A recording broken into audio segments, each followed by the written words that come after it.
Hello, hello, and welcome to Temple of the False Pod, where our decks, they're not optimized, but our plays sure as heck are fun. I'm Andy. I'm Bruce. And, tonight, this evening, we're going to talk about sealed packs. We're going to talk about boxes. Boxes and boxes of packs. Commander Legends just came out. We're going to still talk about it. We were really excited about this set, weren't we, Bruce? I've been excited about this set since it was announced, to the point where I said to myself, because I often do that. That's how I refer to myself. You refer to yourself as self? Yeah, when I'm talking to myself, I say self. When it was first announced last year, I made the decision that this set was going to be good, that it couldn't be bad, and that given that I budget myself with Magic, that I wasn't going to spend one dime on Magic cards other than Commander Legends. All of it was going for this one set. All of it. And this is from a guy who normally buys, I buy the Commander. I'll buy some other products. I usually get, at least a couple of sets of pre-release packs. And my budget is somewhere, it's over $1,000 a year for Magic cards, which isn't huge to some people, but for other people, it's a massive number. And oh yeah, I can't do that. I had decided very early on that this was all going to Commander Legends, all of it. The set just had to be good enough to buy it. Do I sense a butt? I mean, like a butt, not like a butt, but no butts, no butts.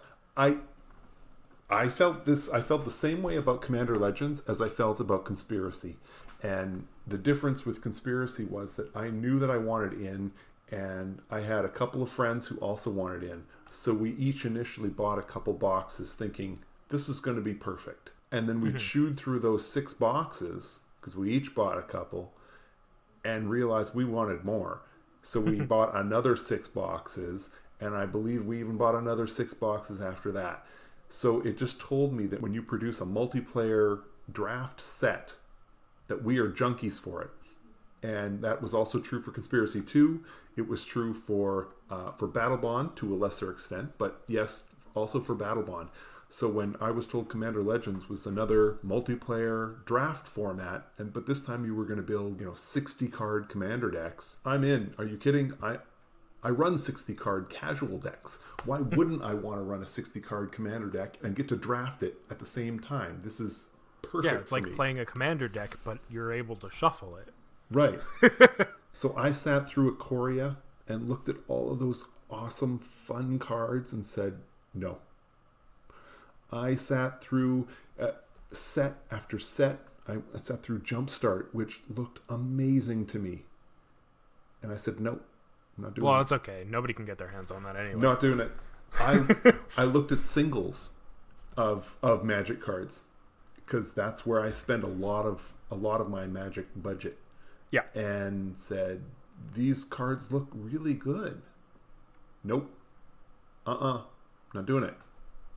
The whole budget is ready for Commander Legends. This is why we're here. Now that it's released, now that we have all the information about the set, I mean, it seems pretty sweet, except for the one downside, which is the fact that we can't draft it.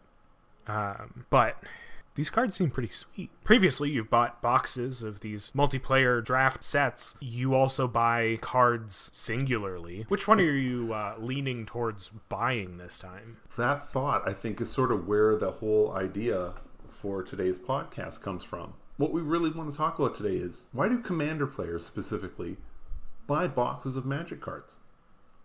What is the reasoning behind it? Does it make sense? Should we be continuing to buy boxes of Magic cards? What is, is there relevance? Is there value to it? Does it make any sense in the greater scheme of things? So I wanted to sort of look at a number of the reasons why people buy boxes and just kind of evaluate, like, does that make sense? And just sort of, go through some of those options. We can discuss why you and I either buy or would buy boxes. And then, once we get through that, I want to apply it to our current situation. Like you said, if we're not getting together to play Magic, does it continue to make sense to buy a box or boxes of a product? So I just sort of wanted to sort of go through the reasons and go down that road and see what we find.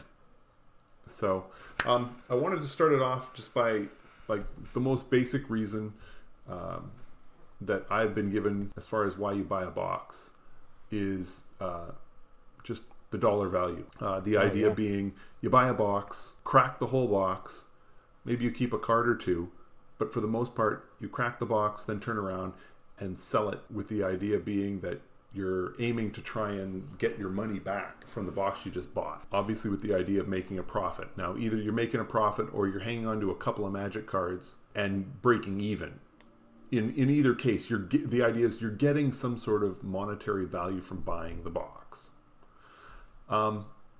Yeah, and I think that this specific reason to open a box kind of flows over into what our next reason will be, which we'll get there. But like, I think it is partly a service to the community itself, in the fact that like sometimes boxes just need to be opened so that the supply of certain cards gets out there. Granted, that needs to be on like a grander scheme, but I think that this specific reason is looked down upon of the reasons that we have listed. But now, just to be clear, I don't want to go too far here. So you're saying the last box that you had, you cracked it open, it was a public service. It was a public service. That's what yes. You're trying to tell me. I'm saying that no. I think we brought up Battle Bond. Yeah. I think there are plenty of cards in Battle Bond that, if more Battle Bond boxes that were printed that haven't been opened would get opened, I think that and this, like I said, has to be on like a massive scale. Right. There are cards that are not as available that should be more available just because not as much was opened as was printed. For instance, and like these cards will be valuable regardless, the dual lands from Battle Bond, which now we have the second half, that cycle is pretty dang good. No, I would go spectacular. I am strongly of the belief that those are quite close to the best duels out there. I understand. Oh, yeah. I know I'm getting off topic, but I realize those particular duels don't have the two basic land types listed on the type, and that's their downside, and I get that. But simply put, they come into play untapped and just simply tap for two colors. Yeah, I love them. I think they're spectacular. And as somebody who doesn't run land tutors, like, I personally find great value in them. Yeah. Right. And I agree with what you're saying. I would have loved to have seen more Battle Bond open. I would have loved to seen it be open to a lousy degree. So much so that there would be so many of those duels lying around that you would have a hard time giving them away, because they really are good, and I really want them to be at that kind of level. I think alongside that, especially in this same kind of category, is the idea that just cracking them for value also just gets the interest shown in these sets. Yeah. I mean, I know I'm going to just keep coming to Battle Bond all night, but things like Battle Bond, things like Conspiracy, with more interest shown, the more times Wizards is going to be like, that was a good idea. Right. That was great. Let's do that again. Right. Which is, I mean, why we have Monarch back. This is clearly a spiritual successor to the Conspiracy type draft. But to get back to this, the idea of buying a box to crack the packs to then try and accrue some sort of a dollar value from that pack. Mm-hmm. Now, I am no MTG finance guy, not by any stretch of the imagination. However, for the most part, in the greater scheme of things, cards are worth the value of a box. If you open up enough boxes, the accumulation of the cards in that box are likely going to be the equivalent of the cost that you paid for those boxes. Right. Now, opening up one box, you may very well get, I mean, obviously the range is much bigger. If you open up one box and you're the lucky one who pulls the mythic chase rare of the set, well, congratulations, you just made some money, assuming you're willing to get rid of that card. But it can also go the other way, where you pull worthless stuff. So in the end, you pay $100 for a box and end up getting only $80 of value, or 60 or 70 bucks. So there's variance there with one box, but over a period of time, essentially, you're looking at basically the price you paid. Yeah. So if that's the reason you're opening a box, wouldn't it make more sense to just buy the cards that you think are going to increase in value over time? If the whole point of this is to just get the dollar value, aren't you just better off buying cards you think are going to go up in value and go that route? I think yes, but also I think like part of that is also the whole slot machine aspect of it. I think part of it is the adrenaline rush of being like, oh my god, like I opened this. Right. You could go up to anybody in like a casino and be like, wouldn't your money be better spent just putting it into, and what's the word I'm looking for? Putting your money into an investment as opposed to dropping it in a slot machine where the return on investment is less than what you're gonna get out of it. Yeah. Now, the whole idea of the slot machine and the whole idea of gambling, you have to factor in the entertainment value. Right. And we're going to get to that in a minute. But right now, we're talking about just the dollars. Right. And if you're buying a box, unless you're planning to buy that box and then park it on a shelf for years and hope that that particular product is going to be popular in years, that's really the only way you're going to make any kind of real money.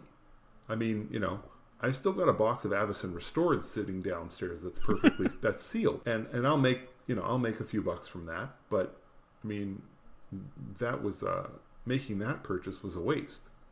I would definitely have been better off having spent that money on something else that would have provided me with, well, any sort of entertainment value, rather than congratulations, you just made a 20 or a 30% profit over, well, God, how many years has it been since Avison Restored came out? No clue. It's not the way to go. Right. Before we were recording, we were talking about this a little.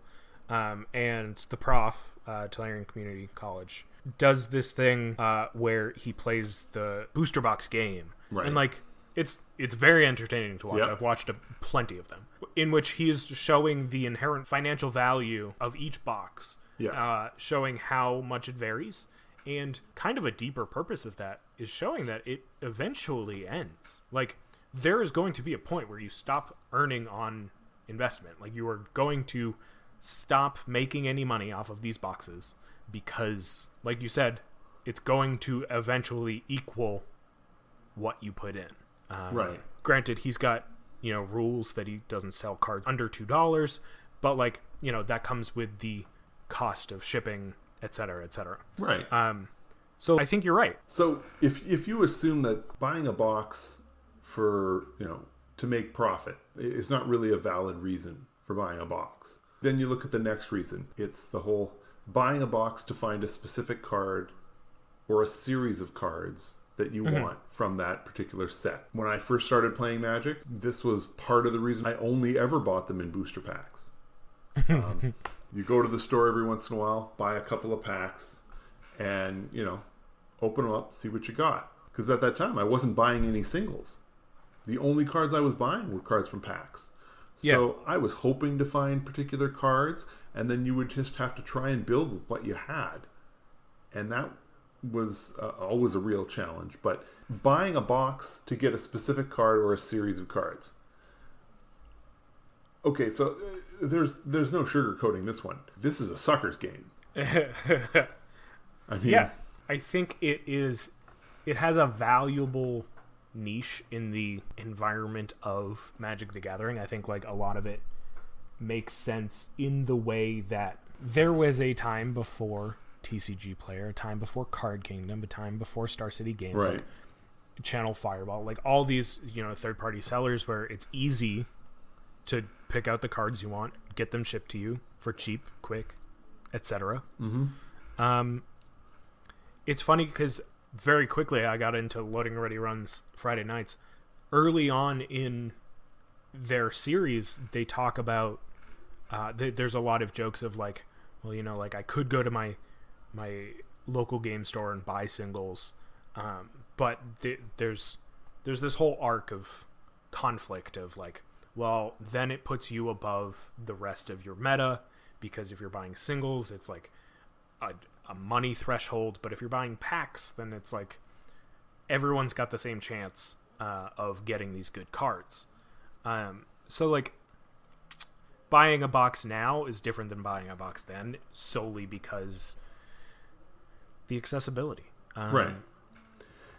Buying specific cards now, hell of a lot easier and cheaper than buying a box for specific cards. Right. And simply put, you're buying a box, you don't know what you're going to get. Yeah. So if you were looking for a specific rare or even a series of rares, you're not likely to get them. Yeah. I mean, maybe if you're looking for a full play set of uncommons or commons, buying a box might be an option, but even there you can probably do better just by buying that set of cards from a dealer from wherever. It just doesn't make sense to buy a box in an effort to find a particular card. Just go buy the card. And I think the only exception for that, at least for me, is to like build up your collection. I mean, this is the reason that I am interested in buying a box of Commander Legends, is that it's got all these Commander staples. Unintentionally, I'm building up my collection. I'm adding to the value of what I was lacking, that now I have. And I wouldn't be necessarily upset if I didn't get the specific cards that I wanted, especially if they're rare or mythic. I mean, we will continue to say this, the easiest way to do that, to get those specific cards, is to just buy them. Right. Which I think this is just the closest that I could think of, that I was like, if I was to buy a box of Commander Legends, it would be to fortify my collection. Right. However, my comment to that would be, then just buy the cards you want. Yeah. Again, even when you're somebody who is like, if you were to buy a box of Commander Legends, there's a good chance that 90% of the cards would be cards that would be added to your collection that would see regular use, that would be always getting used. But if you just went out and bought those cards, it would probably still be cheaper than definitely. buying a box. Again, buying a box for a specific card is just, it's a sucker's game. You are going to lose money doing this. It doesn't make any sense to do it. To demonstrate just how preposterous this is, I have a great story. My youngest, Spencer, was about 12 years old when World Wake came out. So during the World, I don't remember if we were at the pre-release or how this worked out, but either way, very early on in with World Wake, he cracked a pack and opened Jace the Mind Sculptor. Now, at the time, Jace the Mind Sculptor was worth well over $100. I saw it, he saw it, he knew what it was worth. He was super excited, his friends were excited, everybody was like gathering, everybody gathers around and checks it out, and it's like, oh my god, I can't believe you did that. And so, me being the Magic playing father, it's like, okay, make sure you put that you put it in a sleeve, and if you're going to play it, you be real careful, because that card's worth a lot of money. And we ended up going to some Grand Prix or somewhere else. They offered him a significant sum of money, and for a 12-year-old, he was like, that sounds like a really good deal. So I'm like, so Spencer, this is an opportunity for a learning experience. You are going to spend money on Magic cards. Why not get the discount, get the rate? Because they were offering an extra 20% if you buy singles or product with them. Right, like store credit type thing. Right, essentially a store credit. Yeah. So I'm like, well, you can get 20% more if you just buy the store credit, because you're going to buy Magic cards with it anyway. Yeah. So why not? And he thought about that for a little bit and decided, that's not a bad idea. So he sold it to them for the store credit. And then he was looking at what to buy. And again, me being the magic dad, I'm like, look, you should buy some of these older cards that are going to hold in value. And these are cards that are going to be good in a lot of your decks. So I was pushing him to buy like Umezawa's Jite, and I think there were some other pieces of equipment that I thought were really cool. And I mean, hey, everybody knows real estate's a good investment. Buy land, do that kind of thing. These are cards that are good in lots of decks. And he thought about it and he looked at it, and he ended up buying packs. He bought packs with it, not a box. Individual packs of Magic cards. And he spent it all on packs. And I looked at him, I said, Spencer, you got really lucky to open up this Jace the Mind Sculptor. And you've taken that luck and turned around and threw it away by buying a bunch of packs. And I let him do it because, sometimes you just need to learn the lesson the hard way. Fine. You spent the money on the packs. You're going to open them all up. They're going to be mostly garbage. You're going to get a couple of cool cards. So in the end, you won't have the Jace the Mind Sculptor, and you'll have essentially given it away for what amounts to a couple of cards that are worth, $12. So he opens up the first pack, and there's nothing there. He opens up the second pack, and he opens another Jace the Mind Sculptor. How's that lesson? Yeah, exactly. How is that lesson going? So he later turns this over, not at the same place, but somewhere else. He returns this, gets store credit, but this time he does get the Jite. He does get a couple of cards. Then he bought a box of Magic cards. I'm like, Spencer, how many times? You lucked out twice. You essentially won the Jace lottery twice, and they call it a lottery for a reason, because nobody wins this thing. You won it twice. What are you doing?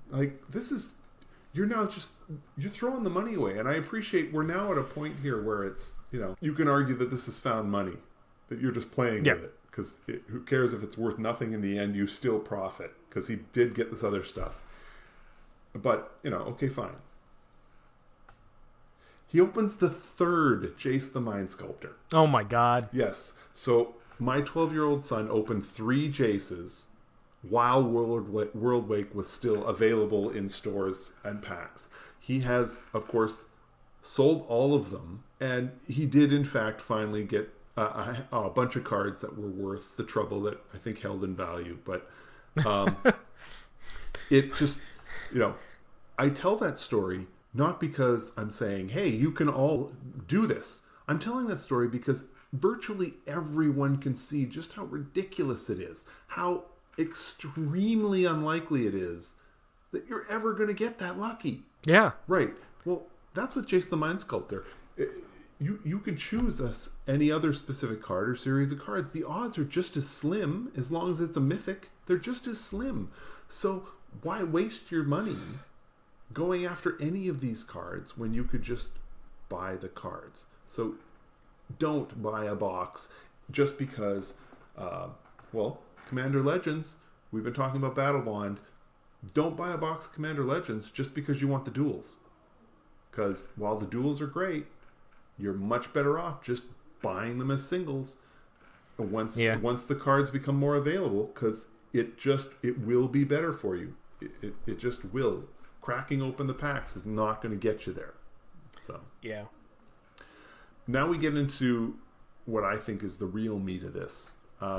Before we do, let's throw it over to our sponsor. All right. We're about at our halfway point here in the episode. Yep. They'll have some good things to say, and then we'll get on to this next point. Sounds great. So here goes our ad break.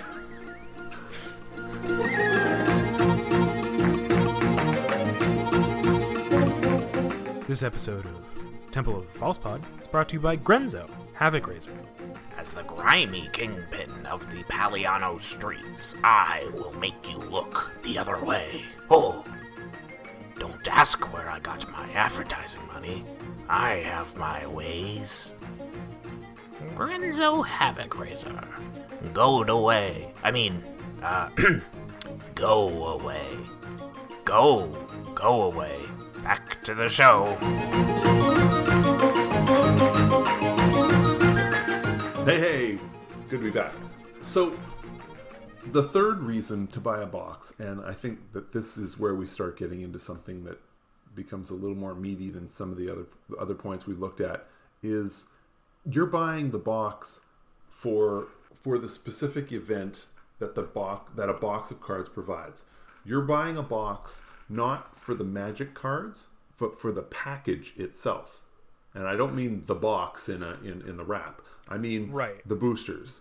The purpose of buying is to get a hold of those packs, not necessarily the cards inside. The cards inside are something you're going to be playing with, but it's the packs that you want. What I'm talking about is the entertainment value that you can get from a box of Magic cards. The experience. The experience. So you can go the basics. Just the joy of opening a pack of Magic cards. Now, this is also where we start getting into the unknown, where it starts being a lot more, it's not nearly as black and white. Because with the other reasons that we had, it was always about the dollar value. And you can calculate that and say, this is exactly yes or exactly no, or we're definitely break even. But here, it really comes down to your personal preference. So when I say something like, do you buy a box just for the joy of opening packs? Well, for me, the joy of opening a pack is nowhere near the cost of a box. I am no way going to buy a box of Magic cards just to hear the crinkle of a pack opening and enjoy that moment that I've just cracked the pack and now I get to look at these perfect pristine cards of whatever set that I'm either excited about or not. That alone is just not even close for me. And I say for me. Yeah. Because I know that for a lot of other people, the joy of opening a pack is huge. Huge. They love it. They love opening packs. And it's just the act itself of just the crinkle, the wrap, the open. They love that. Now, do they love it enough to pay for a pack of Magic cards just to get that rush, that feel, the enjoyment of opening a pack? Well, that's going to depend on the person. Whether they have the level of disposable income to make that happen so that it doesn't even bother them, whether they really love it that much. In any event, it becomes much more up to the individual to determine if that is worth it for them to buy a box. I think it's an interesting premise. The inherent joy of opening a pack is pretty universal. Previously, I've talked about how I came into a box of Double Masters. Mm-hmm. I won it through a Twitter giveaway. Thanks, Card Kingdom. No affiliation here, unless. But I won a box of Double Masters. I won it during the pandemic. I was like, I'll hold on to it. We can draft it when we get back together. And then I was slowly realizing, I'm not gonna. I mean, it's the same thing with Commander Legends. I'm not gonna ever get to the point where we're gonna be able to safely draft it together, at least for a while. So I'm sitting here. I'll crack a pack here and there. And then I just got to a point where I was just like, there's nothing I can do with this. So I opened a few every couple days, and it was great. There is joy in just finding out what you got, especially if it's like a Masters box, right? It's like the ceiling for that is really high. The floor, like the risk you're putting yourself at, is very low. I mean, it's very high. Like the risk is high, the floor is low, where it's like you can get things like there's extremely just invaluable rares in this set. I lucked out that I didn't even have to pay for the box, so I wasn't putting anything. So at literally risk. every single card in there is just profit, right? But then you get to cards like I ended up opening a doubling season. I'm just gonna put that directly into my catalog. But then I get to a card like Force of Will, and I'm like, I really have to sit there and think about it. I'm not a hugely counter-heavy player, and if I was, I would have to seriously think about which deck I'm putting that in. All in all, ended up getting store credit for it, and I don't know if it was any inspiration on this show's theme, but I have been pondering over and over and over again, do I spend the difference between the box of Commander Legends and what I ended up getting in store credit for the 5 or 6 cards that I traded in? Right. My eyes have opened up through this conversation, and they will continue to.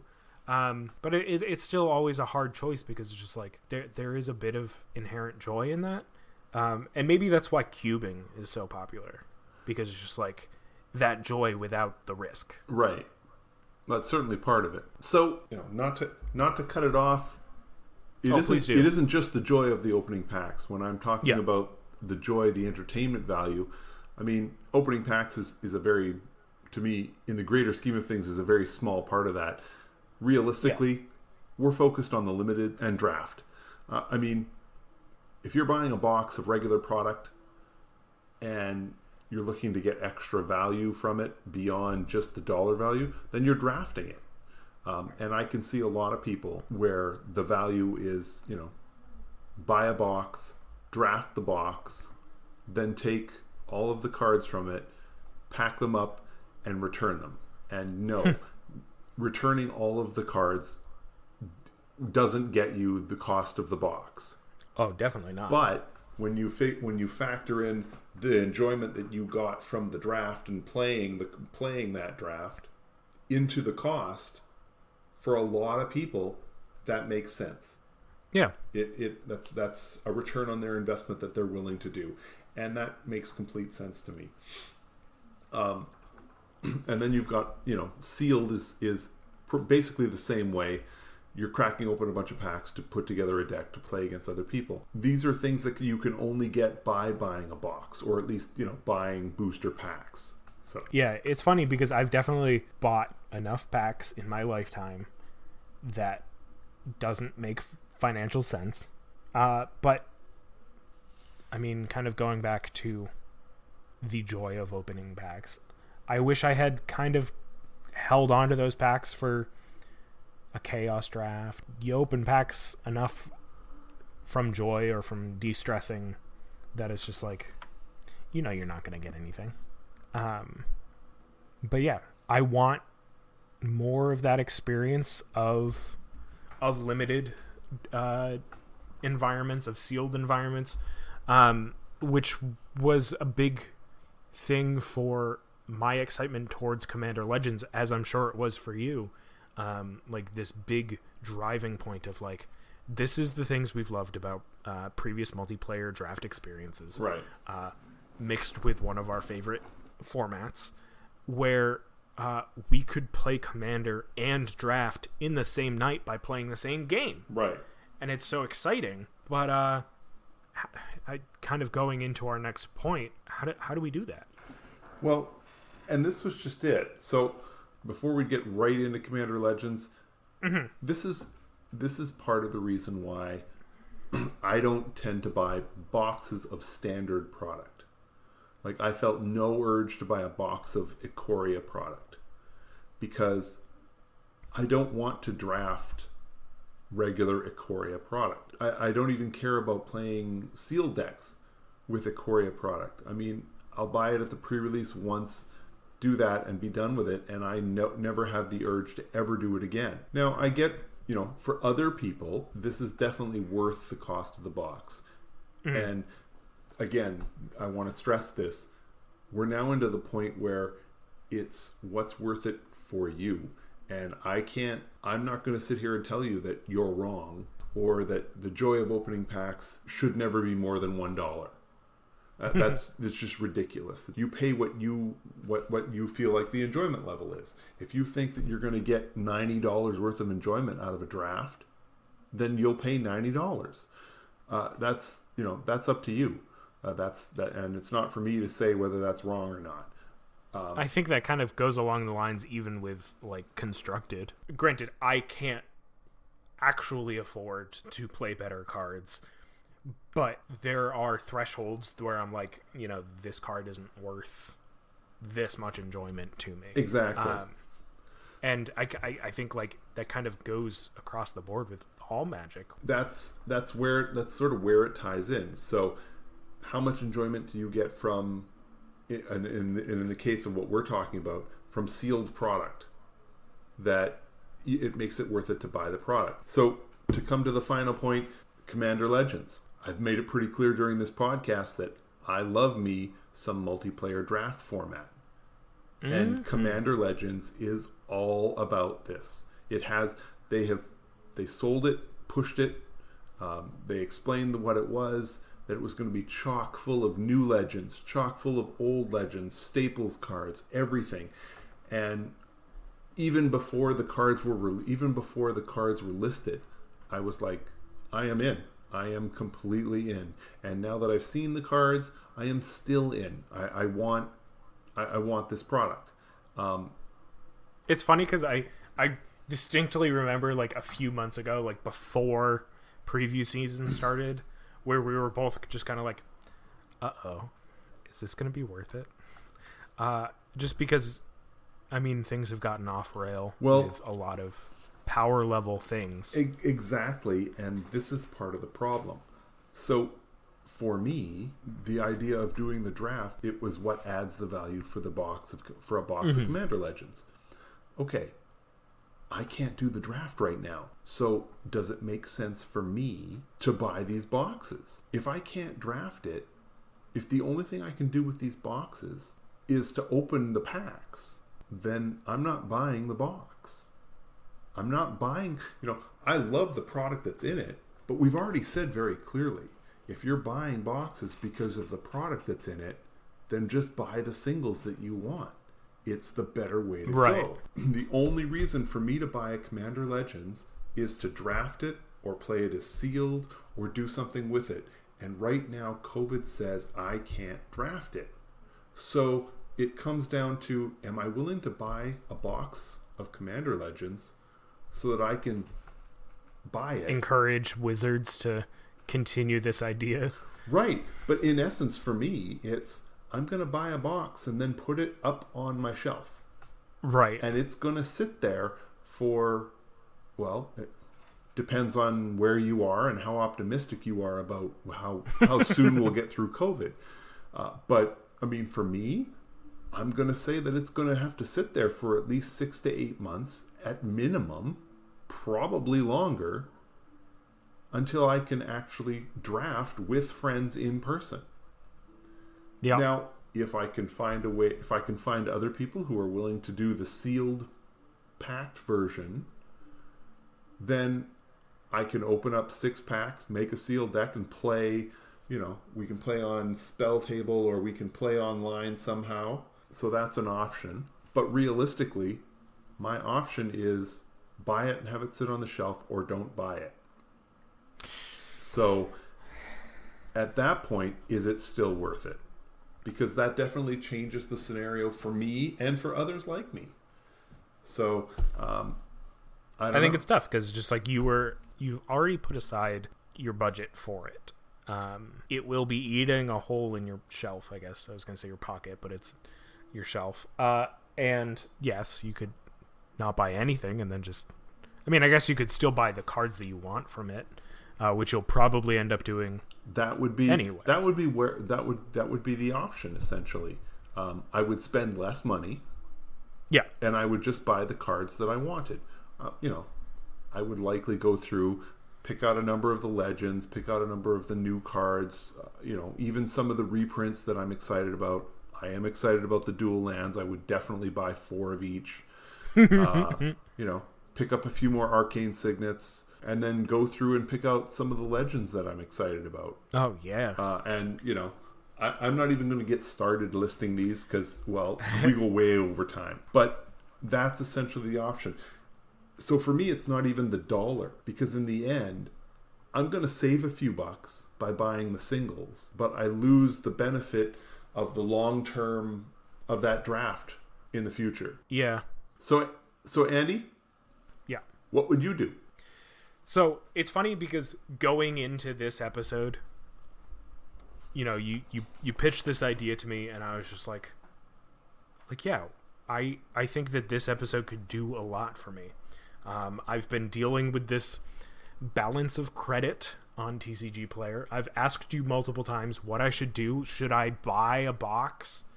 And I've come very close to it. But I think over this past almost hour that we've been talking, I've come to realize that I really need to just sit down with a pen and paper or an Excel spreadsheet open, just like type out all the cards that I want from the set and just buy those. I think, like, for me, I'm never going to have the experience of opening my own box until who knows. And the stress of not opening the packs is more than I want for it to just sit on my shelf.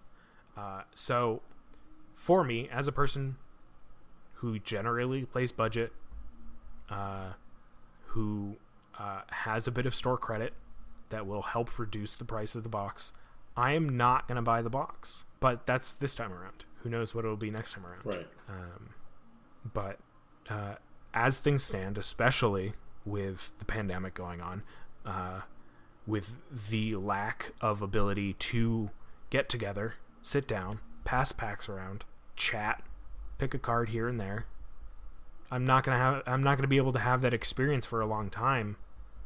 Who knows what it'll be like? Maybe I'll pick up a box later, but I think currently, if there are cards that I want in this set, I'm going to buy them specifically. Especially where, I mean, that's what I end up doing most of the time anyway with my decks anyway, just because I don't have this structured Right. collection. So, Bruce, what are you going to do? I'm going to buy a bunch of boxes and have them sit on the shelf. Well, as that is a luxury you can afford. Well, as someone who who already has a bunch of boxes sitting on a shelf, you know, I have a box of Conspiracy still sitting. I've got a Conspiracy 2 box still sitting on a shelf. I'm not going to crack these cards. I will not crack these packs unless we're going to be doing a draft. Yeah. So I'm A-okay with them sitting there. It's probably easier too with your location of these being a little bit out of sight, out of mind type. Oh, it very much is. The boxes I have are tucked away nicely in a basement. On a shelf. Yeah, on a shelf. No worries. They're not going to... This is not a water damage risk or anything like that. Yeah. They're safely put away. And this next set, this Commander Legends, it's gonna go sit right next to them.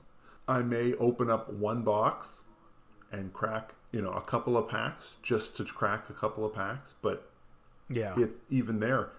Probably not. I mean, honestly, when I go to my local game store and buy the boxes, I may just buy a couple packs from one of his open boxes. I trust him completely.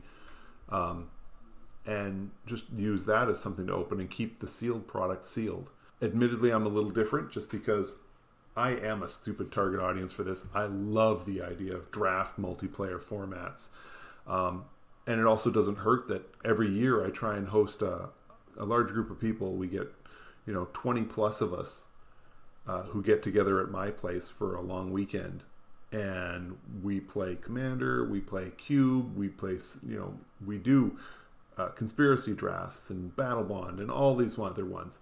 So a lot of times, just having the box there, I know it's going to get cracked. I know people are going to have a great time with it. So that's reason enough for me to have it and be willing to let it sit there for a period of time. So yeah, how many boxes? Well, I don't know. I think that's more something my wife and I need to discuss. It's funny because it's astonishing. Like, sure, this whole thing has affected all of our lives deeply, in this deep center of all of our lives, like the pandemic. Okay, I thought you were talking about Commander Legends. No. Oh. I mean, that too. But the pandemic has affected all of us in such enormous ways. The biggest thing that I have missed, and maybe this is just because I'm generally unemployed. I'm minorly employed is how I like to say it. Is Magic. I missed BrewCon. I miss getting together, playing games, face to face. I miss even the possibility of drafting. There have been so many times where I've gone to your house and I'm like, "Ooh, are we drafting tonight?" And then I get there and then we're not, and I'm like, "Fine, still," because I'm still playing Magic. Right. But like just the possibility of drafting is not there. Yeah. Unless we do it outside, far apart, or it's I miss it. And Commander Legends was this pinnacle of the expectation leading up to it. Like I was so excited for it, and I still am. There's going to be a point where I will be part of a draft of Commander Legends. Just who knows when. So I look forward to cracking those boxes with you. It's going to happen. It's going to happen. I don't know how long. I don't know how much dust we're going to have to wipe off those boxes when it comes time. But it's going to happen. But that's for me, and that's for Andy. However, for each of you, I'm sure it's a little bit different. Whether it's a budgetary constraint, so you're very careful with the idea of spending money on a box. Maybe it's a budgetary constraint, meaning you have no concerns at all, and opening a box, the money spent on a box is a drop in the bucket that's just not that relevant. I mean, these things all play into how much entertainment value comes with opening a pack, or as part of a draft, or as part of sealed, or as some other pack wars, or however you decide to get value or your perceived enjoyment from it. So hopefully all of you will take this into consideration. Keep it in mind when you're making your decision as to whether or not you want to buy a box, versus buying singles versus buying none at all. It's a little bit different for everybody. But again, here we are coming down to it. It's all about your enjoyment. I say that about Commander games, and now I'm saying about even buying Magic. It's just about your enjoyment level. So pick your enjoyment. Yeah, I think it's different for literally everyone. All we can do is help advise, I guess. Like, if you have any questions, you can find me on Twitter, on Twitch, Andy Weekend. And you can find me. I'm Bruce. I'm Mana Burned on Twitter, and I'm there all the time. So, feel free, hit us up. And that'll do it. That'll do it for us for this week. Thank you for hanging out. We are the Temple of the False Pod, where our decks aren't optimized, but our plays sure as heck are fun. So come back next week and let's chat some more. Have a great night. Bye.